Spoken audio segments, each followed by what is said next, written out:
Bienvenue chez nous pour le 48e épisode du podcast des nous, à propos du film There's Nothing Out There.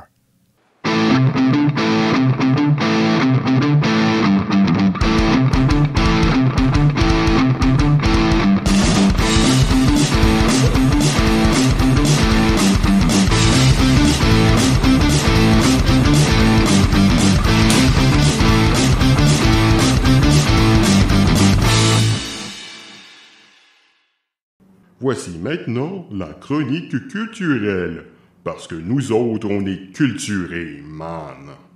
Cette semaine, je vais vous parler de There's Nothing Out There.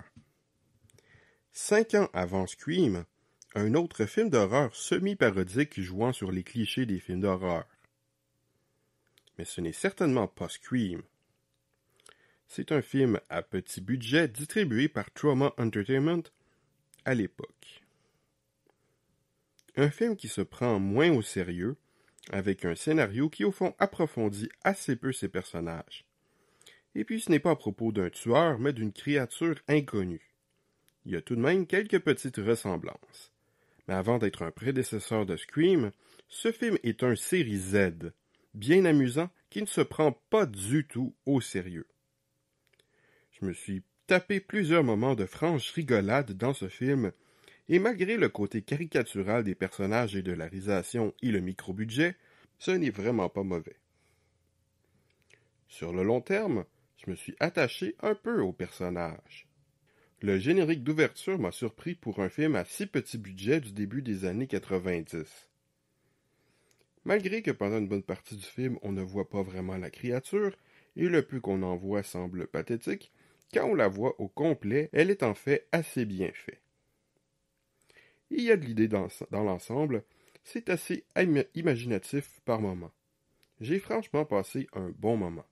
Pour ceux qui se souviennent de mon système de notes, qui est uniquement sur 5, parce que je ne me crois pas réellement aux notes dans la vie réelle, je ne crois pas à la gradation. Chacune de ces 5 notes ont une signification précise. Un 5 est pour un chef-d'œuvre, un 4 est pour une œuvre qui se démarque particulièrement, un 3 est pour un divertissement honnête, un 2 est pour une œuvre moyenne, un 1 est pour une œuvre mauvaise, et un 0 serait pour une nullité absolue, tels que les Jeux olympiques de Tokyo 2020 qui ont eu lieu en 2021. Donc, puisque j'ai franchement passé un bon moment, mais qu'on n'est certainement pas face à un chef-d'œuvre, je ne donne à There's Nothing Out There une note de 3 sur 5. À regarder si vous voulez bien vous amuser. Au revoir et à bientôt!